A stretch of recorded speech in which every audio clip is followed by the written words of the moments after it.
Bonjour et bienvenue dans cette vidéo à propos de l'extension Wapalizer. Wapalizer est une extension simple d'utilisation mais très efficace dans l'analyse de sites internet. Il va par exemple analyser dans un site internet quel est le CMS utilisé, quel est le plugin SEO utilisé, quel est le plugin de marketing ou de retargeting qui est utilisé, quel est le processeur de paiement qui est utilisé, etc., etc. C'est vraiment une extension que je recommande fortement au webmaster.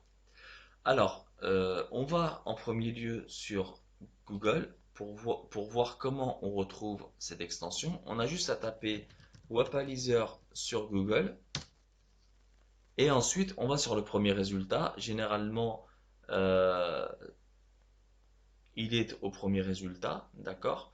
C'est dans l'adresse chrome.google.com Web Store, d'accord?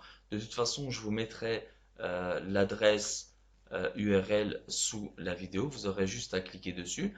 Et une fois avoir cliqué dessus, vous installez l'extension. Moi, vu qu'il est déjà installé, voilà, j'ai juste supprimé de Chrome, d'accord? C'est très simple à retrouver l'extension. De toute façon, je vous mettrai l'adresse URL en dessous de la vidéo qui sera encore plus simple pour vous. Maintenant, on va voir l'utilisation. Alors, vous allez sur un site internet, par exemple, je vais sur le site internet de Yomi Denzel, d'accord? Je suis sur le site de yomidenzel.com, d'accord? Je suis sur son site. Par exemple, à première vidéo, je ne sais pas quel CMS qu'il utilise, quel est le plugin SEO qu'il utilise, le processeur de paiement. Je connais absolument rien du tout. Je peux deviner, mais c'est pas une certitude, d'accord?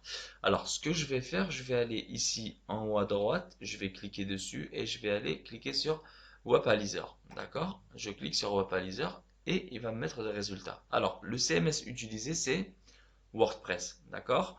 Le plugin d'SEO, c'est Yoast SEO, d'accord? Pareil pour son blog, il utilise WordPress, d'accord? Ses vidéos, pour ses vidéos, il utilise Vimeo ou YouTube, d'accord? Par exemple, pour booster la vitesse de son site internet, il utilise WP Rocket, d'accord? Et par exemple, pour son formulaire, il utilise Contact Form 7, d'accord?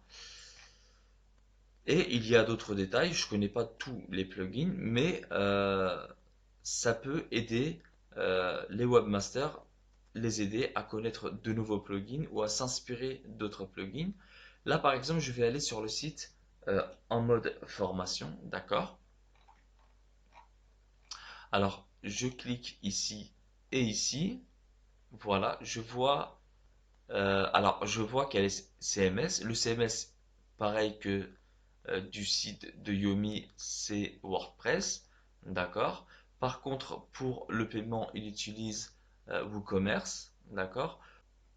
Euh, pour, euh, pour les statistiques et le retargeting, il utilise euh, Monster Insight, je ne connaissais pas, Google Analytics et Facebook Pixel, d'accord. Le retargeting, c'est pour, par exemple, il va enregistrer votre navigation sur leur site internet. Et ensuite, quand vous serez sur Facebook, il va vous envoyer des publicités dans votre formation sur votre page Facebook. Et ça s'appelle du retargeting. D'accord? Pareil, pour le SEO, il utilise comme sur le site de Yomi, Yoast SEO, d'accord? Ce qui peut vous faire découvrir ce plugin pour ceux qui ne le connaissent pas. Pareil, leur blog, c'est WordPress. Lecteur vidéo, c'est uniquement Vimeo, d'accord? Par exemple, la programmation des rendez-vous, ils utilisent Calendly. Vous pouvez dupliquer cette technique autant de fois que vous voulez sur tous les sites internet et ce sera tout pour cette vidéo. Si vous avez aimé la vidéo, n'hésitez pas à mettre un pouce bleu et de vous abonner à la chaîne. À dans une prochaine vidéo.